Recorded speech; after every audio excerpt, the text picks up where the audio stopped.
ત્યારે મને એને શીખવાડ્યું હતું. એ પછી પાછું ધીરેથી ઉપાડો, બ્રેક ખોલો, ક્લચ ઉપાડો, ધીરે ધીરે ઉપાડો ક્લચ, બસ છોડી નહીં દેવાનું, ધીરે ધીરે જવા દો. હા, આપો થોડું એક્સિટર, સહેજ એક્સિટર આપીને પછી ક્લચ દબાવીને સેકન્ડ કરજો.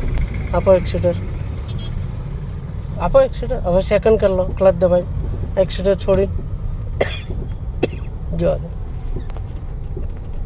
ધીરે ધીરે. થોડી રાઈટ લો, સહેજ જ, બહુ નહીં. હવે થોડી હતી એમ મારી બાજુ કરી દો. અમને કેટલી આવડે છે તમને ખ્યાલ આવે. ના એ તો આવી જાય. થોડી રાઈટ લો, ડિવાઈડર બાજુ વધારે આવે છે એ જોતા રહેવાનું, ડિવાઈડર બાજુ.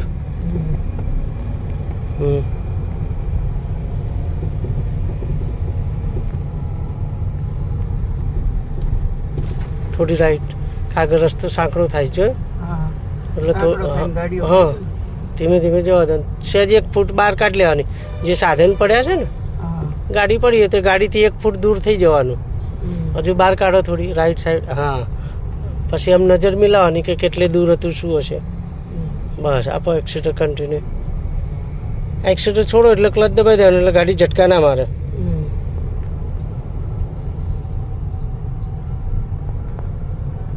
જવા દો, આપો એક્સિટર. હવે ક્લચ દબાવીને ત્રીજો કરો, ક્લચ દબાવો, ન્યુટ્રલ કરીને સીધો ત્રીજો આગળ. હા, સીધો ધક્કો મારો, હજુ નથી ન્યુટ્રલમાં છે. બસ એકવાર ન્યુટ્રલ થાય ને પછી ગિયરમાં જાય થર્ડમાં.